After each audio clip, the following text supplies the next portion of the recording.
Le prévenu commissaire supérieur Kombe Katambwe Patrick devant la barre a été condamné au premier degré à 10 ans de servitude pénale principale pour perte volontaire d'armes. Insatisfait de cette sentence, il a relevé appel devant la haute cour militaire. Cette dernière a consacré son audience de mercredi 28 février 2024 au réquisitoire du ministère public et à la plaidoirie de la défense.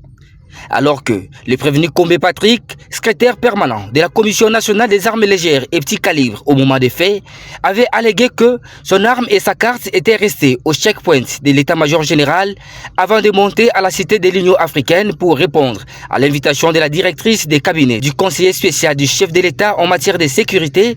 L'organe poursuivant, représenté par les généraux de brigade magistrats Kassongo et Jiba, s'est opposé à cette version des faits. Vous constaterez avec moi que l'inconstance des déclarations du prévenu annule la vraisemblance de chacune des versions.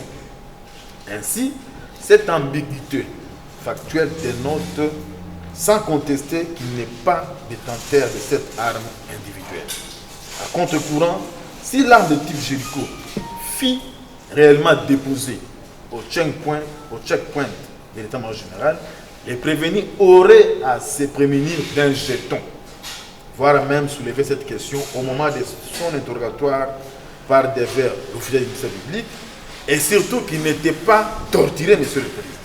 Dans son réquisitoire, le ministère public a émis le vœu de voir la haute cour militaire reconduire l'œuvre du premier juge dans toutes ses dispositions. Par ces motifs, monsieur le Président, et monsieur mon proposition, vu la constitution de la ville de Monti du Congo, requérons qu'il plaise à la haute cour militaire de dire établi en fait comme droit la prévention de pertes d'armes de guerre à charge du prévenu Kombe et de les déclarer coupables quant à ces. Et reconduire l'œuvre du premier juge dans toutes ses dispositions ou de les condamner à une autre peine que votre haute cour militaire estimera justice. Nous avons dit. La défense a plaidé non coupable son client et a sollicité de la haute juridiction militaire son acquittement.